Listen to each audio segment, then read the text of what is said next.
All right, YouTube is live. Let's get Facebook on. Facebook should be coming on board as well. Let me know when you guys are in. If you're catching this in replay, remember the Sunday Night Wonderful World of Gen X goes live pretty much every Sunday night, right around 8:30 p.m. Eastern Time.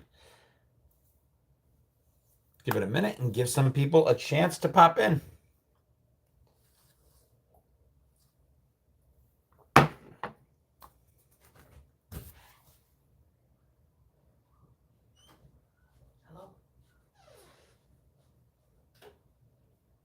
I got a couple people jumping in on YouTube.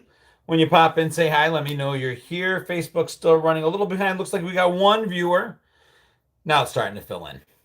What's going on, guys? Happy Sunday. Made it through another weekend. Hope you guys are into your summer, enjoying it. Here on the East Coast, it has been hot.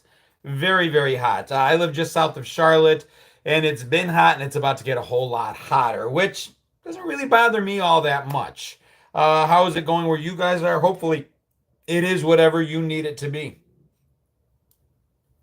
I'm not seeing any comments come through yet.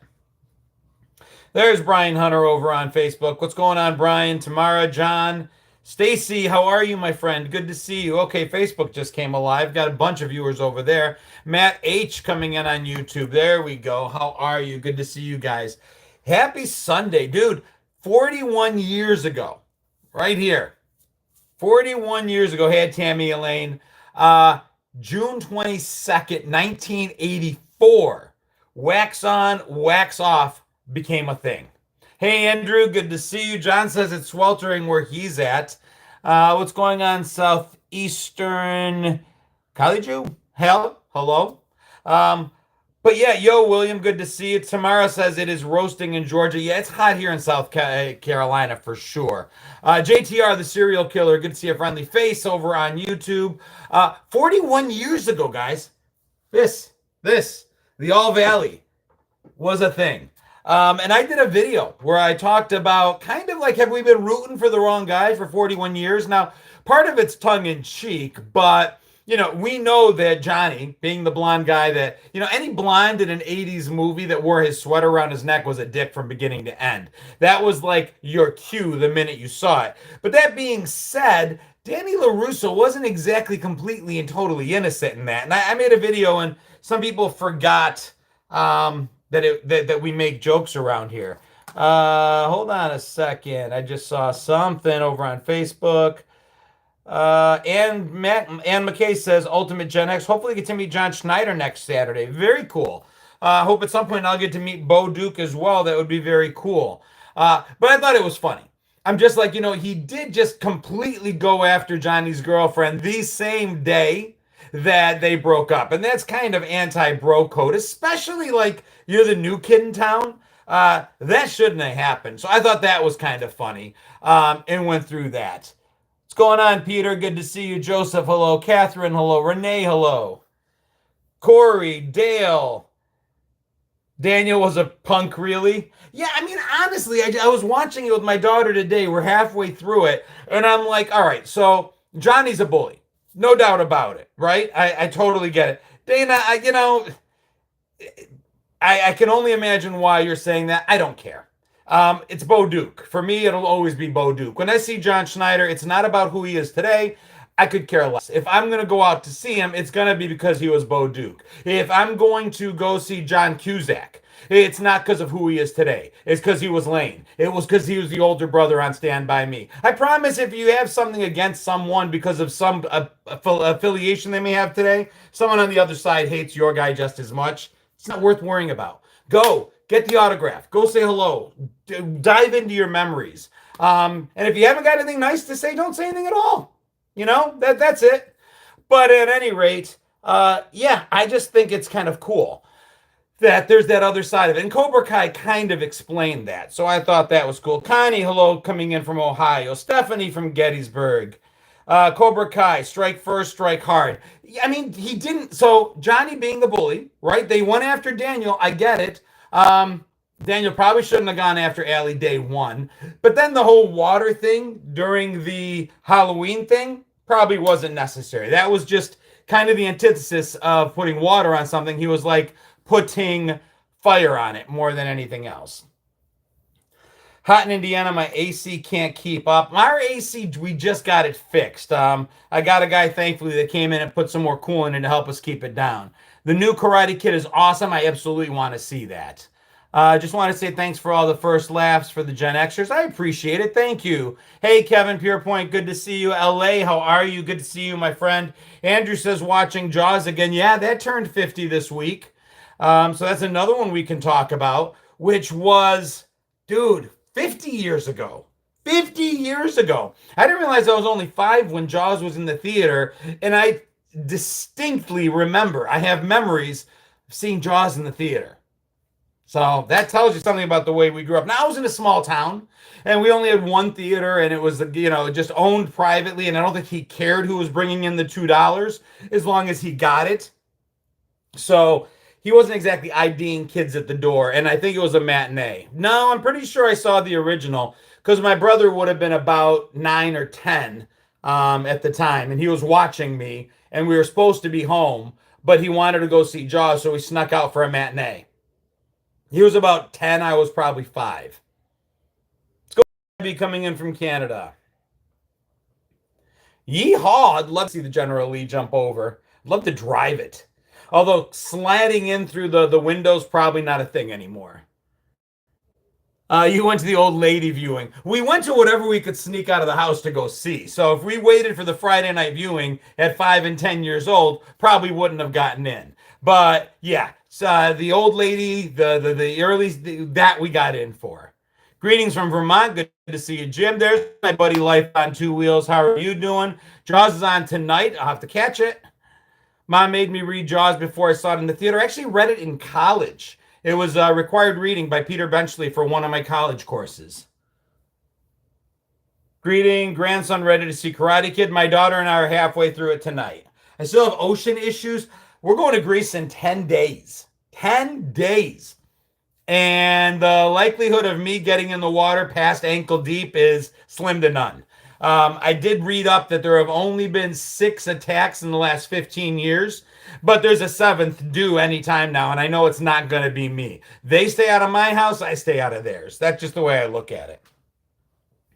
John says, I couldn't wait to get home from school to watch The Dukes. I loved that show so much, and it was basically just one episode, because every episode of the Dukes of Hazzard was exactly the same.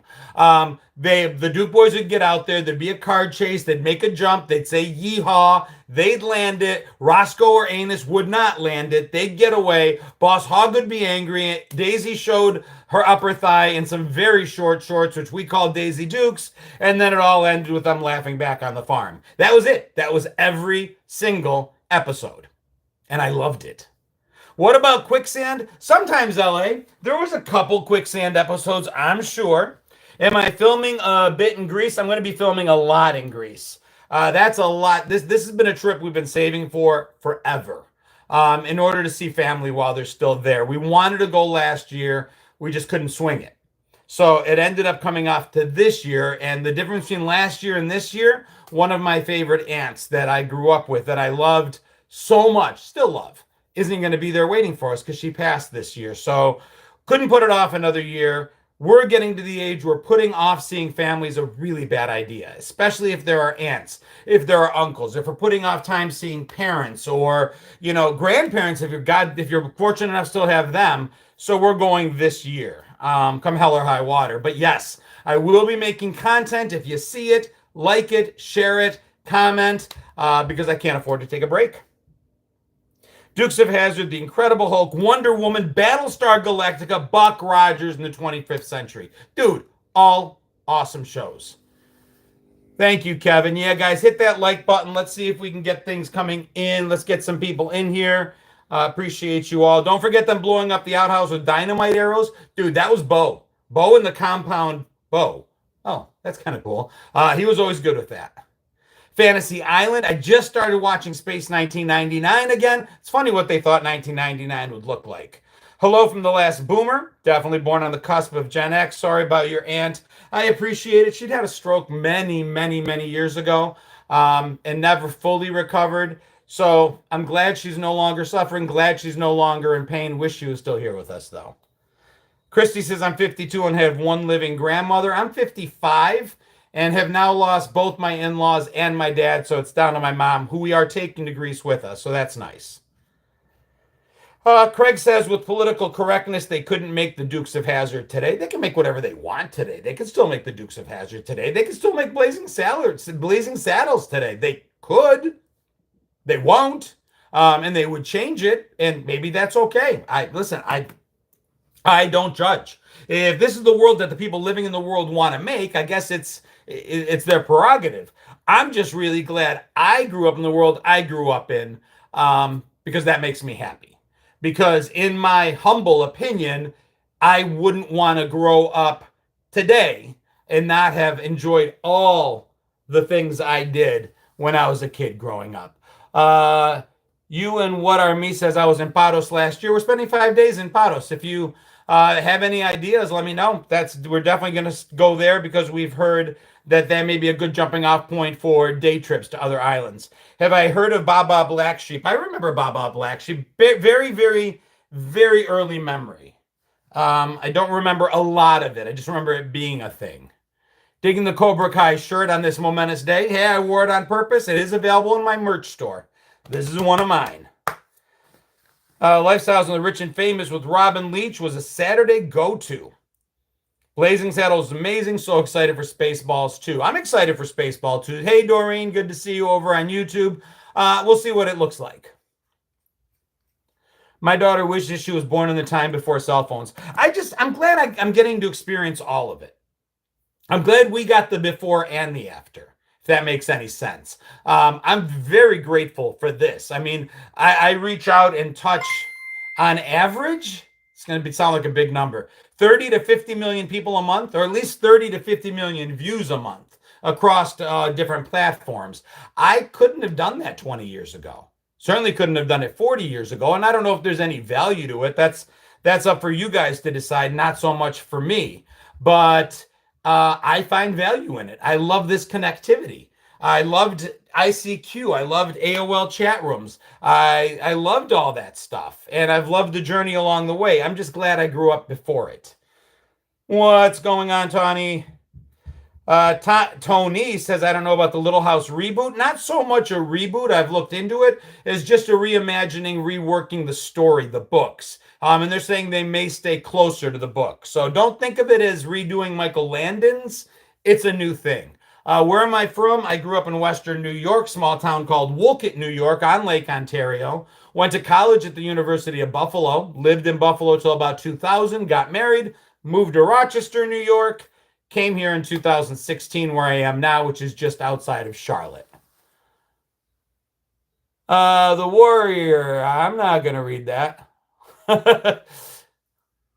Somebody help the Warrior out the door, please. Or let him stay. Did I do the CB radioing? My dad had a CB radio, and I have memories of us being in the car just for the sake of using the CB. We would just turn it on and try to listen to what was going on. I found out later that CB radio got really good late at night. I never experienced that part of it. Grateful to have done stupid things before the internet and modern technology. I'm still committed to doing stupid things now. Mother of Dragons, I'm good, thank you. How are you? Boot the Warrior. Niagara University here. Yep, I went to UB. Cross-registered a couple courses at Buff State. Facebook's being funny. I'm sorry about that. Usually it's YouTube that doesn't behave. ICQ. Uh-oh. Yeah, anytime somebody would message you, that's the sound it would make as a default. Mr. Blackstar, celebrating 2 months as an honorary extra over on YouTube. Late night on CBs was the best. Yeah, I've heard about that. I've heard that it got really interesting. Kind of like the 1-900 number lines that existed before 1-900 numbers. They would just be women on there talking to men on there, and it was a bunch of lonely people having fun. How is YouTube behaving, Kiwi? Is it being good? Uh-oh. I like to stare. We got another genius in here. ICQ and MIRC were some of my favorites. Still use a few CBs. It's not used as much anymore. I'm wondering if, yeah, I can see where it wouldn't be. I think even truckers would probably have expanded onto something using a cell phone instead. But the nicknames are always cool that people came up with, the call signs, whatever you would call those. Questionable? Yeah. Well, let's hope it holds steady. LA says it's being a good job so far tonight, so we'll see. Absolute favorite toy as a kid. For me, Rich O'Brien says the Evil Knievel stunt cycle. The Hot Chick celebrating 5 months in the Gen X Avengers. Thank you so much for that. I appreciate it. And Durner over on Facebook, thank you for the 20 stars. My favorite toys are the ones I've got here. Star Wars was huge for me. I love my Millennium Falcon that I bought just this year. As a kid, I had TIE fighters. I had the X-Wing fighter. I had basically every action figure that I kept in a large Darth Vader Star Wars head that had little slots. Matt Gordon, how are you, my friend? Good to see you, buddy. Other toys I loved. $6 Million Man was one of my favorite shows. I've got the Bionic Man action figure here. This is one I had as a kid. It has the arm that you can click and it lifts the heavy weight. There's that. I just thought this was awesome. But, no batteries. You have the bionic eye. You can look in the back of his head and you can kind of make the noises and all that. But no batteries. It was all just about, we were like script writers. We literally, if you guys were like me, you would have created entire scripts and scenarios. And you didn't really play the same ones over and over again. One week there'd be one adventure. Another day there'd be a different adventure. Sometimes you'd use your $6 Million Man and then the Godzilla, and the two of them would fight. There was no rhyme or reason to what we did. It was whatever our imaginations would bring up. And there's still toys like that today. But it was cool. So that's definitely one of my favorites. Legos. Back before Legos told you what they should be, like today you'll buy a Lego set and it tells you, well, this is a Lego Star Wars Millennium Falcon. I didn't have those stars. Mine was just Legos. And I decided what they were going to be. G.I. Joe was a big one, Joseph. Slinky, Weebles, little things like that were also pretty cool. No, Fabienne, I'm not. Not that there's anything wrong with that. Made robots with Legos. I did that too. Robots, bridges, buildings. We would use one toy to support the story for another toy. I would use Legos to build cities for my Matchbox cars, right? And you would just take the Matchbox cars and run them through the city. I would make ramps for my Matchbox cars out of the Legos. All that stuff. Mir says Super Friends versus Steve Austin. Yeah, we would have major crossovers in our living rooms. It was cool as hell. I loved it. Soccer boppers, which sock 'em bop 'em is what we called them back in the day. They had to. Thank you so much, Fabian. I appreciate it. They had to actually change their name. If anybody was confused by the fact that it's soccer boppers, it's not a Mandela effect. They really were called Sock 'em Bop 'em. The Rock'em Sock'em Robots company, Mattel, I think it was, sued them. And they had to change the name. But that was basically permission to beat the tar out of your siblings or your friends. You just popped them on and started banging the hell out of them. Timothy says Erector sets were the best. I really prefer the plain Lego sets. I don't like being, maybe that's a Gen X thing. I didn't like being told what it was supposed to be. I wanted to do whatever I wanted to do with it. My younger brother had tons of Transformers. I was a little older by then. The He-Man Masters of the Universe set was pretty cool. Tinker Toys, Lincoln Logs, Ninja Turtles. Of course, girls with dolls and Barbies, and guys too, I guess, if you wanted to be that way. You can make a case for saying my Steve Austin is nothing more than a bionic doll, but it is what it is. Do I remember the original inflatable lightsabers? I do, but that being said, the ones we get now are so much nicer. This is a metal hilt. Power on. This is better than inflatable. And then it makes the cool moving sounds. I mean, come on. If you could go back in time and showed up at your front door with one of these. Come on, turn off. Force is weak in me. Come on.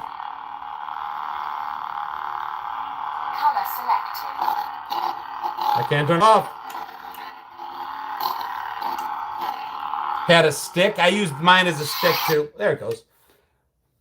But yeah, that's another one of my favorite toys. Other toys that I seem to buy over and over and over again, Etch-a-Sketch. I must have had a million Etch-a-Sketch. I don't know why. It would break, it would crack, I'd get bored, I'd buy another one. What's going on, Linda? Good to see you, honey. But I sucked at Etch-a-Sketch. I could make stairs and squares, and that's about it. Oh my God, racing radio flyer wagons down our street, says Lieben. I remember that. Lisa says my Barbie was married to G.I. Joe or Steve Austin. Skates and bikes with banana seats. I had a bike with a banana seat. Fashion plates. What's your favorite joke? I honestly don't think I have one. Anything that makes me laugh. Light bright. Silly putties and slinkies, you're right. We had tons of them. You would lose a silly putty and your mom would find it stuck to the shag carpet underneath the rug. And she'd have to cut it out of the carpet, and that would be a spanking. Magic 8 Ball. I got a... That one's not real, but it does the trick. Spirograph. Green machine I wanted, never got. I got a big wheel. But in the big wheel versus green machine debate, those of us that had one always wanted the other. Simon, I had at least 2. When my dad was a kid, boxes themselves, somebody's talking about boxes of cards and stuff, but boxes, cardboard boxes. My parents owned a diner, and every week eggs would come in these huge, well, they seemed huge to us then because we were smaller, but they would be these large egg carton boxes, and they could probably stack tons of eggs in there, but the boxes were big enough that we could get right on in there, and we would create entire train sets. We would hitch the boxes together. And play outside with them and just use our imagination. But something as easy as a box made me really happy. Wrist rockets, Christine says, loved her light bright. Rubik's Cube.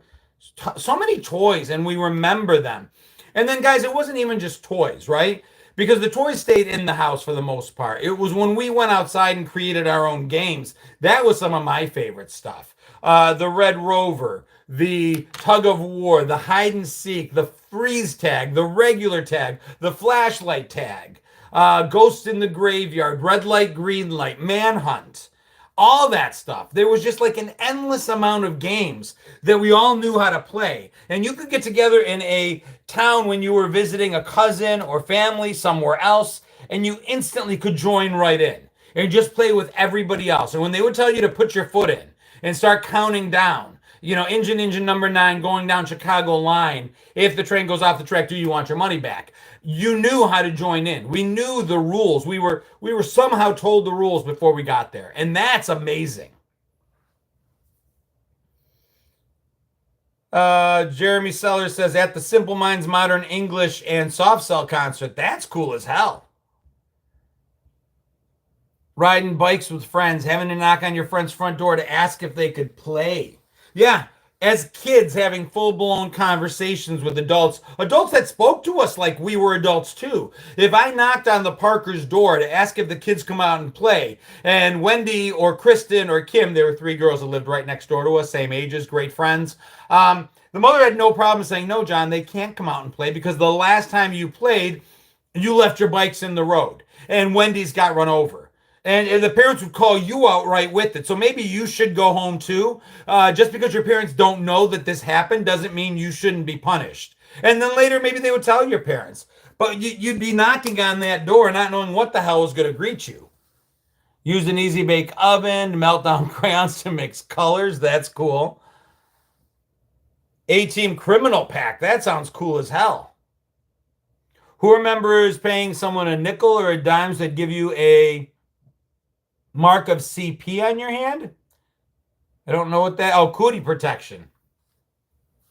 Proper grammar, Deborah Mott, was expected and demanded. I remember getting hung up on the phone. If I called an adult... So kids today, I made videos about this. They get to talk to their friends directly. They can Snapchat them at any time of day, any time of night. They can text them at will. They can call morning, noon, or night. No rhyme, no reason. Just that's it, done. And parents are not involved at all. But for us, uh, hey, Tony, I see that. For us, we had to get through a gatekeeper. And we had to do it using our best phone manners and our best voice and our best everything and follow the rules. Don't call during dinner. Don't call after 10, whatever that rule was. It made us different. Still have a light bright? I wish I still had a light bright. Jeffrey Thomas says, spanked by a neighbor survivor. Jeff, one of these days I'm going to have to figure out how I can go on both YouTube and Facebook and still have you come on. Doing dual platforms is making that difficult the way I do it anyway. But good to see you, my friend. I would assume it's pretty hot where you are as well. Shoveling snow to make a living. Susie Broad says, dude, you rock and Goonies never say die. I appreciate you. I cringe about the spelling kids used today. Remember going around collecting returnable bottles for money? I absolutely do. I remember shoveling snow. I remember my buddy and I created a business upstate New York on the lake. We would get a ton of snow. We charged our teachers $1 a piece to go out and remove all the snow from their cars so that when they got done, they could just get in their cars and leave. We made a mint. And 16 candles when grandparents answered the phone. Dude, so many people were afraid to call my house. I'm going to see 115 degrees. Glad to have a pool. God, I can imagine. Dude, my people were afraid to call my house. Something about my parents' accent scared them. My parents didn't mean to be mean necessarily. They weren't trying to be mean. But if you came from an ethnic family, everyone was just afraid of your parents. I mean, my parents, they'd be like, your dad sounds really angry at everybody. It wasn't angry. It's just that he had just gotten home from working the diner all day. He's like, hello? Zani no home. It's just the way it was. But yeah, if my dad would constantly say, somebody called and hung up. Somebody called and hung up. Because my friends would just hang up. Anytime they heard his voice, and that made it matter. Something called StreamYard that allows you to do multiple platforms. I'll have to look into it. Dude, I appreciate you. The live is choice. I love the verbiage. Dude, I had the school counselor Blake a wooden paddle on me. Love from Canada from OG 65 Gen X. I love it. Charles says I have a Facebook group called Living 80s. I share all your videos on my page. Dude, thank you so much. I'll have to check that out. Used to get money for returning shopping. Dude, we found ways to get money. I mean, on TV, you would always see the whole lemonade stand thing. I did a Kool-Aid stand once. But I mean, we were ingenious about finding ways to make a little bit of money. And we had to make money. If we wanted to go on a school trip, my parents didn't pay, nor were they expected to. I don't think we were supposed to sell candy, sell calendars, sell anything with an owl on it, sell chocolate. I mean, anything and everything. We went on recycling drives, paper drives. We collected can labels for, what was it? Campbell's Soup had this thing where for whatever reason, I just remember taking all the labels off of every soup can in the pantry. And my mom wanted to beat the shit out of me because then she didn't have any idea what anything was. I remember ripping the tops off of cereal boxes, which also annoyed her. Kick the can, leaded gasoline, random numbers, and asking for anyone. Yeah, lots of fundraisers, Deborah. Craig Wood coming in, 68, another OG Gen X. Do they just still do that? I haven't seen cereal box tops anymore. I see scannable barcodes where the kids just scan them. Not the same. Something about the destruction of property that just made it seem more appealing to me. Hated selling things from school. I'm amazed that there weren't more issues with it because I remember in order to get away from all the other kids that had already used the neighborhood, I remember riding my bike way the hell out. So I was knocking on doors. I didn't know those people. And I'm talking 9, 10, 11 years old, maybe 12. People writing checks because that was a thing.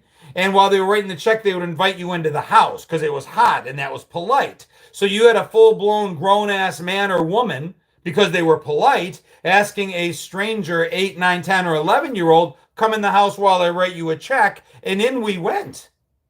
Do I remember get cigarettes from the machine at Big Boys or Dad? We had a cigarette machine in our diner, right by the door. So that was easy enough for us. Got busted selling smokes to teachers. That's hilarious. Jeff says 74 Gen X. You're middle of the road. I've got a theory on that. Same as me. There's the OG Gen X. They're the jokingly referred to as Boomer Light, not derogatorily, but meaning that they came from that 60s era, just post school, just post moon landing world, where, Nixon, I mean, that was just 65 to 69. Those Gen Xers are just a different breed. They were tougher than the rest of us. They had it tougher. They had older brothers. It was just different. Then you got us in the middle, 70 to 75. And we kind of got our feet in both worlds. We graduated from having no tech to Ataris at a young age, handheld football games at a fairly young age. We remember being young when things like Nintendo came out. We were still 10 or 11 years old. So when I talk about some of those memories, the OG Xers are like, well, I was already graduating by then. But those of us in the middle are like, no, that was our thing. And then we got the youngins, 1976 to 1980. I mean, that's 1980 is 15 years from when the oldest Gen Xer was born. So even within our generation, there's a difference. There's a swing.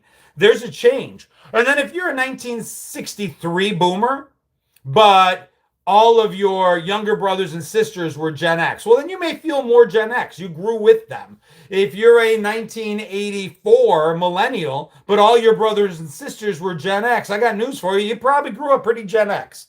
Thank you, Raymond. I really appreciate that. Chris Holmes says 71 version right there with me.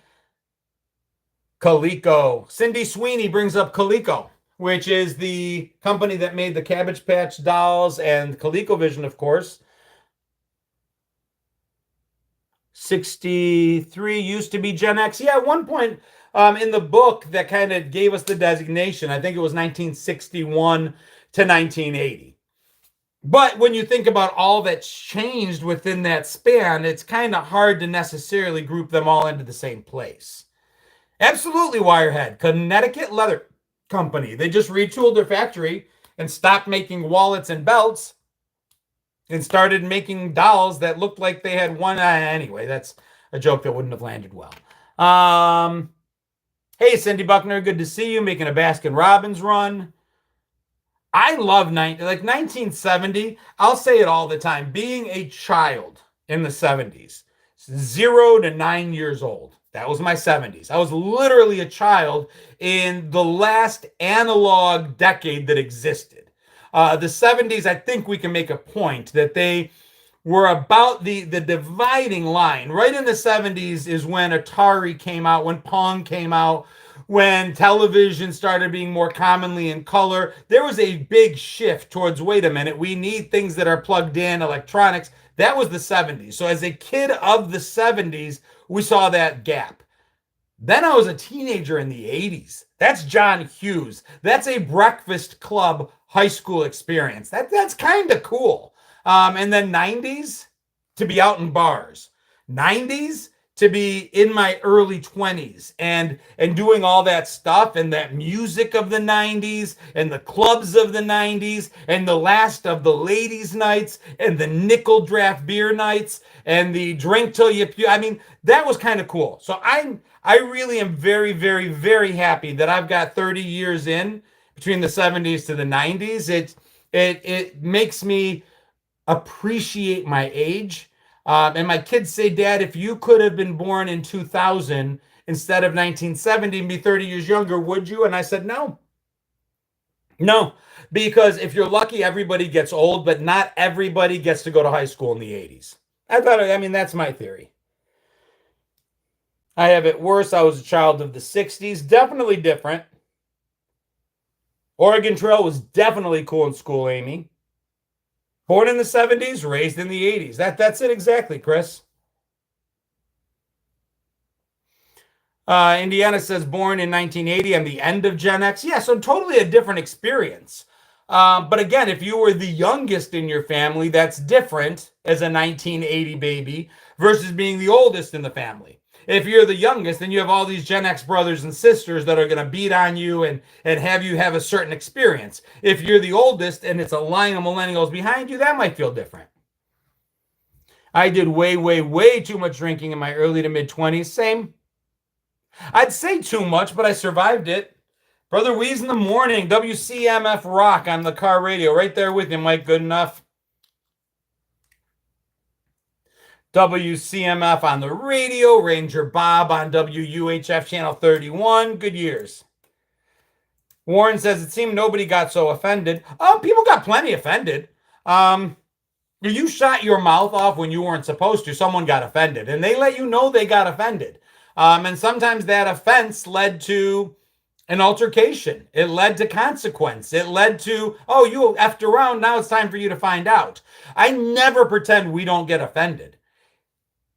But there was consequence towards offending someone. And it was different to have an opinion versus simply going after someone. Having an opinion wasn't offensive, even if that opinion was different than the one you hold. That's the whole point of opinions, right? But if you truly went out, intent, I will say over and over again in this show, intent matters. If your intent was simply to express yourself and voice disagreement respectfully, well, that's not offensive. I may not like it, but who asked me to like it? No one asked me to like it. That's your opinion because you lived your life, and that's what formed your opinions. I lived my life, and that's what formed my opinions. But if instead your intent is bad, and your intent is to offend me, well, then there's going to be a problem, and there was. That's when we met out at the playground at 3 o'clock, and all the kids got in a big circle and chanted, fight, fight, fight. And we did. And the teachers would show up, and then the teachers would put their hands on us and grab us by the collar and lift us up and throw us off to the side. It was a different world. Mikey likes it. My sister was on Captain Kangaroo. That's cool. Now everybody gets butthurt about everything. Maybe. Certainly not everyone all the time, but it is what it is. Just think, kids born in the 1860s probably thought they were the best generation. Probably not. I get your point, Bill. Yeah, because they got used to seeing electricity coming in. And you know what? Yes, no, actually, you're probably right. Up until that point, they were. But there are other generations that come up and down. I think you'd be hard-pressed to find kids today if they're being honest. I know my kids say it all the time. They don't feel like they were born into the best generation.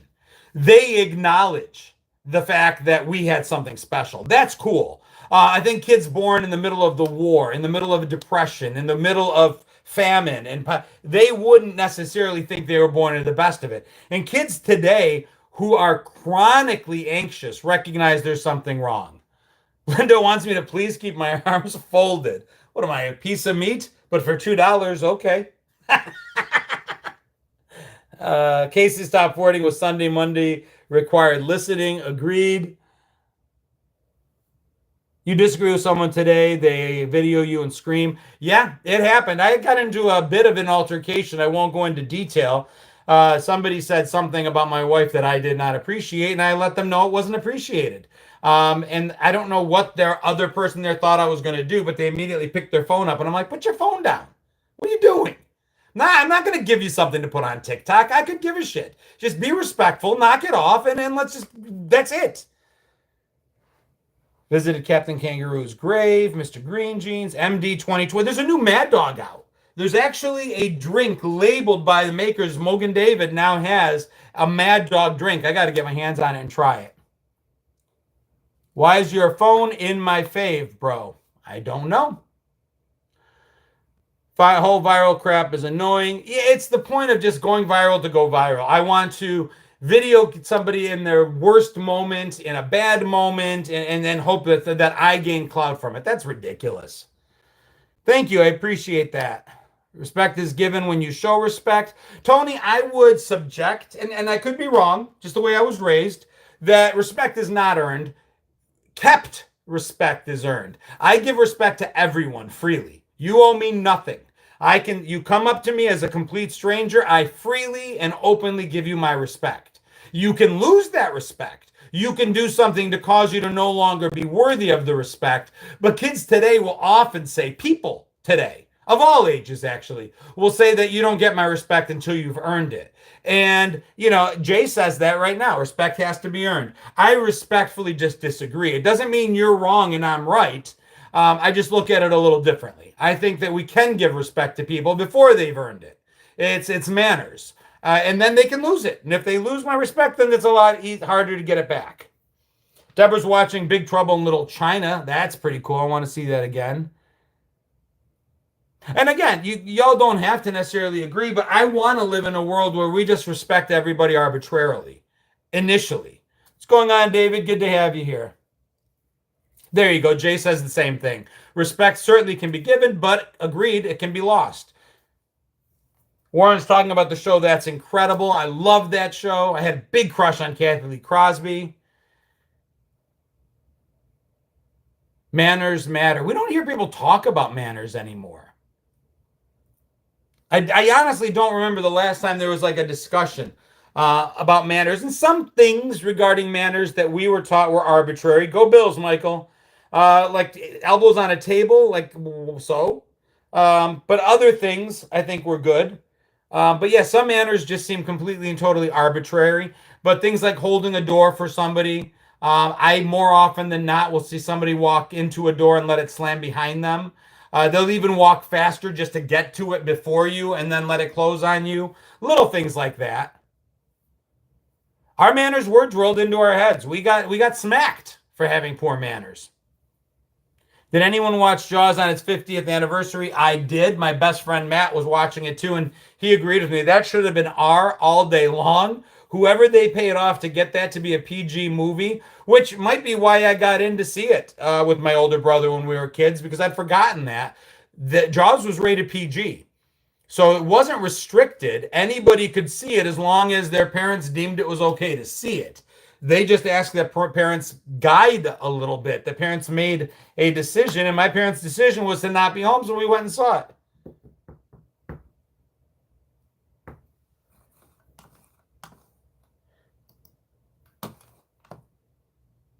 Facebook is telling me to adjust the frame rate, but I'll be darned if I know how, so we'll just leave that alone. Thought I had it on automatic. Newspaper column. Yep, there was that newspaper column, Miss Manners. Rated R wasn't a thing until the 80s, I believe. Actually, Kevin, I'm pretty sure that R existed even in the 70s. Amityville Horror, I know, was R, and that was in the 70s. PG-13 didn't come along until 1986, I think. That could be wrong by a year or two, but the first PG-13 movie was Warriors. Patrick Swayze. What's going on, Michelle? Somebody will give it to me. Red Dawn. There it is. Thank you, General.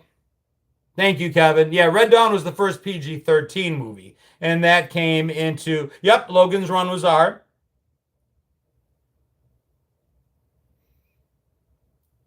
X was earlier. Yeah, and they got rid of X and just turned it into M, I think. X sounded more exciting. Just used the Googles. First PG-13 movie I saw was European Vacation. Just lie about your birthday and they let you in. I didn't even have to do that much. Nobody cared that much. Wouldn't it be great if today's generation had to go a month or two without cell phones? Well, as long as we're willing to do it too. I try not to be a hypocrite. If I talk to my kids about cell phone use, I'm the first. Now, this is my job these days, so there's that, which makes it difficult to put my phone down. But even if it wasn't, I think we're as indoctrinated in the world that we live in terms of having gotten used to things as they are. A smartphone, a cell phone, a supercomputer in our pockets, oven by itself isn't a bad thing. What is a bad thing is when we let it interrupt dinner time. When we're all sitting around watching one screen together and one alone, literally watching TV and our cell phones at the same time. That's when they become intrusive. Craig says they had R in the 70s, but it took a lot more to get rated R. I would agree with that because movies like Jaws avoided it, Airplane avoided it.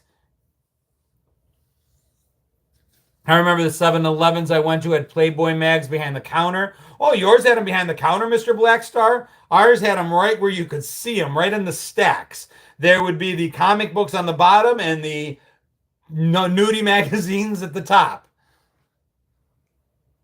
Sneaking into a second movie after the one you paid for was over. My town only had one theater that played one movie at a time, but about 30 minutes over in a town called Webster, there was the Cineplex. And that's when we would play that trick. We'd go watch a movie and then sneak in to watch another one directly thereafter, and feel like we were getting away with something. That was pretty cool. Tony says, yep, TV Guide, comics, and then Playboy and Penthouse on the top. I snuck in Porky's at the theater, got caught, and was embarrassed. Do you own the restaurant that I film in sometimes? Asked Jeff. Nope, at this point, I just bartend 2 nights a week. Number one, to still have live interaction for when I'm not traveling, because the other 5 days a week, I'm editing video. I'm looking and researching and in my studio a lot.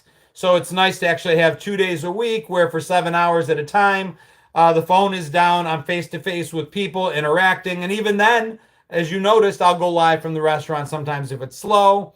And I do the trivia from there once a week. But it's not mine. I just work there about 15 hours a week. Trying to watch It TV late night tonight. Yeesh. Snuck into Christine and wish I had not. Christine, hey, what's going on, Jamel? Christine scared me and I didn't think it would. That was a book that I read thinking, well, how are they going to make a car scary? Like, it didn't make any sense to me, let alone a very cool car. But it worked. It scared the hell out of me. Who remembers trying to see Debbie Does Dallas? You got me on that one. We did not have one of those theaters in my town. Cujo scared the crap out of me. Porky's I got into for sure. Jody says, I no longer own a TV or internet. I use Galaxy Fold for entertainment these days. Whatever works. I think we all set our own rules. Travin is in the house. I remember waiting until late at the movies for the midnight showing of Heavy Metal. Very cool, dude. I did a video where I talk about some Gen X era advice. I'm like, we're now the wise people in the room. God help the room. And one of my pieces of advice is nothing good happens after midnight. And then some people came in with the After Midnight show, whether it was Heavy Metal or what's the other one we all talk about? You throw things at the screen, guy in drag, Rocky Horror Picture Show. Damn, thank you, Wirehead. Not going right. But that was cool. Rocky Horror Picture Shows after midnight. Skinamax LA, absolutely. That's the other thing I said that was good. And then Coast to Coast AM. I used to work at my parents' bar when I graduated high school and I went to college in Buffalo. It was a 2-hour drive from Buffalo to my hometown. And I would drive every weekend back and forth just to work at the bar for my parents. That's how I helped pay for my college. And when I would be on the road late at night, it was always Coast to Coast AM. That was like my absolute favorite with Art Bell. And the stories that would be on that would be amazing. If I think you can still catch it. I don't know if you can find old episodes, but even when I would work at the bar in Buffalo and go home at 4 a.m. after closing it, it would be a 30-minute drive to my house and I'd listen to Coast AM. Art Bell was awesome, Bill Bender. USA Up All Night, another good thing that's good on after midnight. Friday Night Videos, I remember was up really late. I'd pretend to go to bed. And then I had a 13-inch black and white Emerson in my room long before we ever got cable. And I would watch very late at night Friday Night Videos on my little 13-inch black and white Emerson. Jody, I will definitely do that. Friday Fright Night. Dude, I'd forgotten about that. Rhonda Shear. Yep, that was USA Up All Night. Do I remember being a Rocky Horror virgin? Maybe. Coast to Coast was on into the 2000s. It was. Talked about aliens. It let you know about the gray. It talked about all kinds. It was like the 90s and then 2000s version of In Search Of with Leonard Nimoy, except it was Art Bell and it was on the radio. Dude, Real Sex series on HBO. Kevin Pierpont brings up Real Sex on HBO. If there was any program that seemingly promised you one thing and then gave you another, It was real sex on HBO. It seemed to promise like things we shouldn't be able to see even on cable television.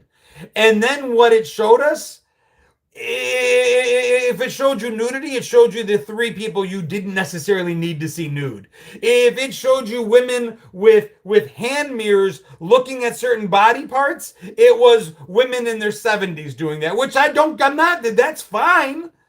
I just don't want to see it at 18. Yeah, that show did not give what it promised. It did not deliver on what I was hoping to see. Warren brings up rumors like the Richard Gere rumor about the gerbil and the PVC pipe. I remember that one.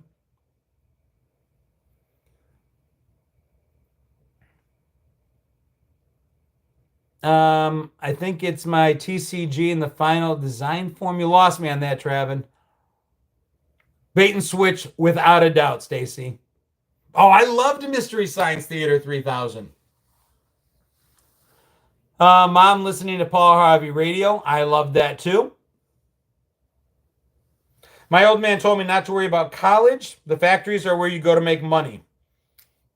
Do I remember Nightflix? I don't remember Nightflix, Sherilyn. I missed the original Doctor Who. Monster Vision, I don't remember that. How did these rumors get around? The same way everything did, Kevin. You'd get a new kid in school. And when that new kid transferred into your school, he brought all the stories, all the games, the way they did it where he lived. You would have a cousin visit. My cousins would come down from Toronto to visit us in the summer. They brought their stuff. And then they took our stuff and took it back with them. It literally just, stuff went from person to person, kid to kid, mouth to mouth, from one town to another town. It was amazing. And it made it across the country. And the one thing this page has taught me is it made it around the world. I've got people like Kiwi that's a faithful follower here on YouTube that's out in New Zealand and will relay the same stories I heard growing up. That's amazing. To Stacy's point, we were a human internet.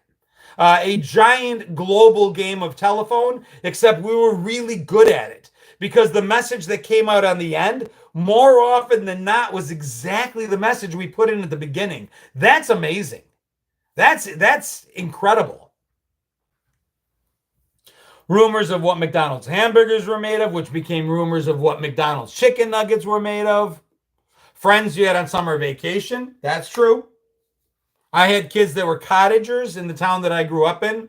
We only saw them in the summer. Kevin asked who had pen pals. I had a pen pal. And I remember there was a show called The Big Blue Marble that was like an electric company, a 3-2-1 contact. It was educational programming.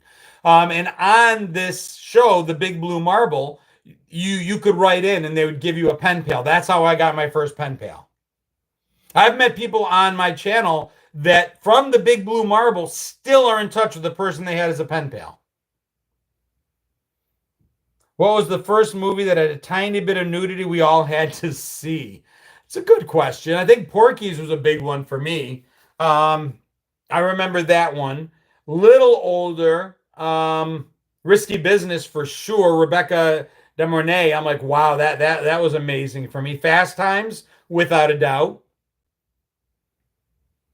Linda says you and the community are my pen pal, sort of. They are. Although I like to think of it more as one of the guys. That was a scene.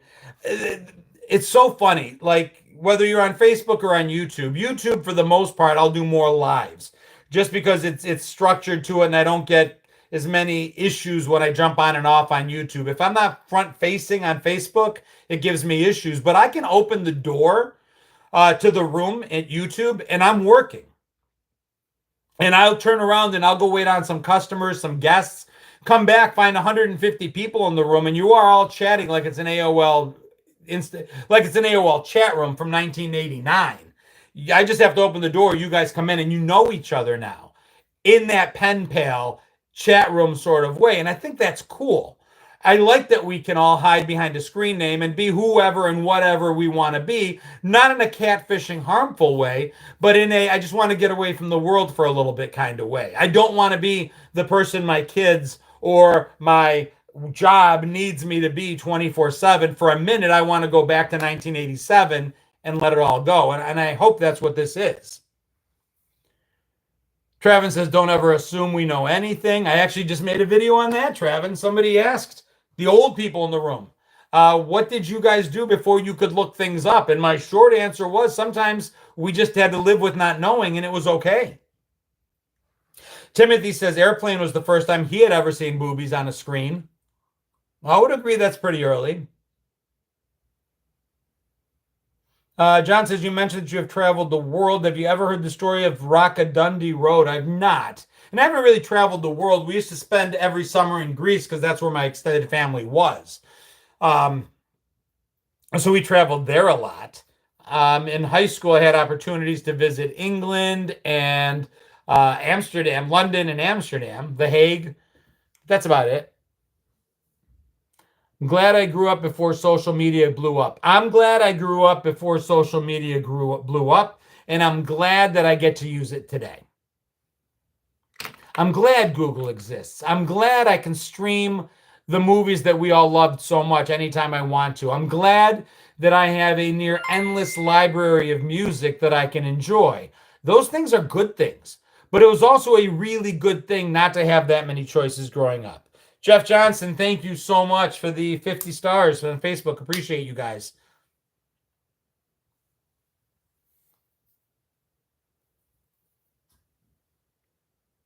Met a guy from UK on the IRC and got a trip to England. Very cool.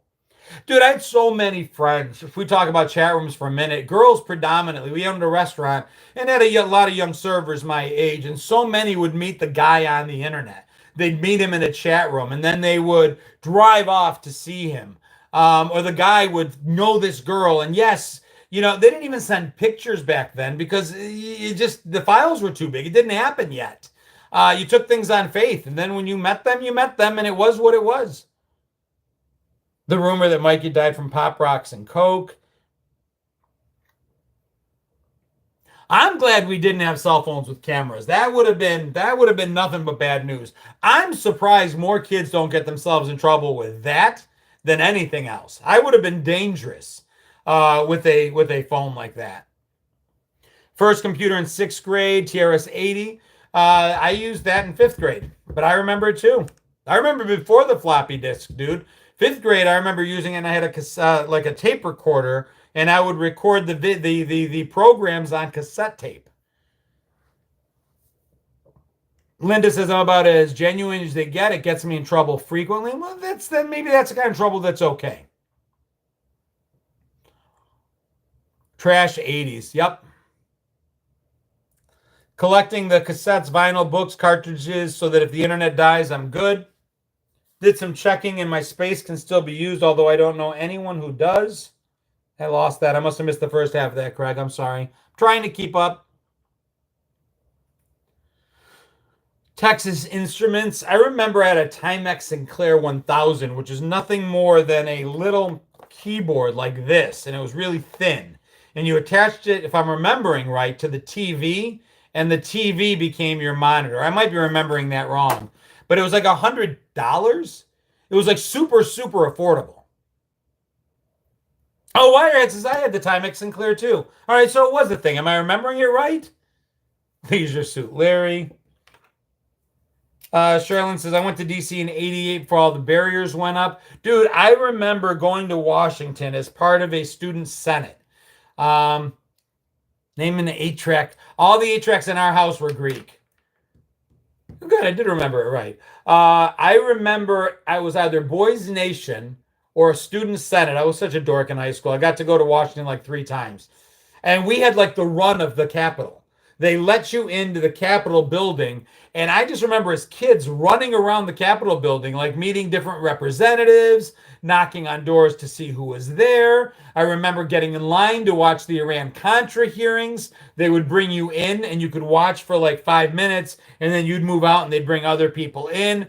It's just incredible how open things were able to be back then. And right, wrong, or otherwise, left, right, or indifferent, somehow we ruined it. There's no going back, but glad we got to see it. Yeah, that's what I was just saying, Kevin. I was literally right in the Capitol building, running around in the hallways like lunatics, but being respectful whenever an adult was present.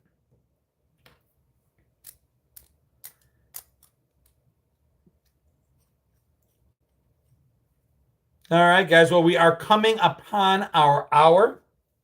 So I'm just going to give you guys a warning that we will be ending soon. I've got guests visiting from Rochester, and I just want to make sure I spend a little bit of time before the night is over as they are leaving to go back to the 585 tomorrow. Good night, LA. We're going to finish up soon anyway. For those that gave diamonds over on Facebook, appreciate you guys. I saw a couple people even registered tonight to join our private Facebook group. Davey Moan, thank you for becoming a follower. Felicia became a follower. Barbara Kendis, a follower. Jeff Johnson. Aaron Burke, thank you so much for the stars. Patrick Griffin, thank you for sharing the screen. So many followers, a couple subscribers, lots of diamonds. Guys, I truly, truly appreciate you guys every week.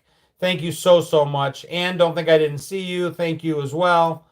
And then on Facebook, on YouTube, the usual suspects. Guys, thank you so much. Whether it's a lot or whether it's a little, I appreciate you just being here. I appreciate the support, whether that support is monetary or just sharing a video or just bringing somebody else to the page, clicking a like or saying hi. Ronaldo, thank you for that. Stay chilly willy out there. See you. Yeah, it's going to be very hot, guys. Be safe. Be good. What is the information for the private Facebook group, Violet? There should be a link on my front page that on Facebook uses the word subscribe. If you click that subscribe button, it's going to cost you 99 cents a month, almost $12 a year. But every subscriber on Facebook has access to a private Facebook group. And you guys can post in that group. Deborah and Stacy and so many others are just really good at posting in there and keeping that alive. And a lot of what I post comes from inspiration from there. So I appreciate you guys being there. Just got here because I didn't get notified. Make sure on YouTube, if you want to be notified when I go live, that little bell is rung. Yeah, it's my Cobra Kai shirt. You can find it on my merch store. Another way to support. Good night, Thomas. Charlotte under a heat advisory. Timothy, I forgot you were here. You got to come back out and see me. You got to come up to the Hickory Tavern one of these Tuesdays. I've got 2 more before I leave for Greece. But yeah, it's supposed to be 108 this week. So be safe. Good night, Thomas. Good night, Bernadine. Good night, Donna. Good night, Violet. I hope you remember to do it too. I'd like to see you in there. Jeff, thank you so much for that. One of the best shows on YouTube. I really appreciate it. It's as much your show as it is mine. Be good. Be safe. Be kind to one another. Put up with the bullshit. Turn the other cheek. If you don't have anything nice to say, don't say anything. But if you get pushed too far, if somebody goes too far across that line, if somebody F's around, carefully help them find out. Love you guys. See you next week.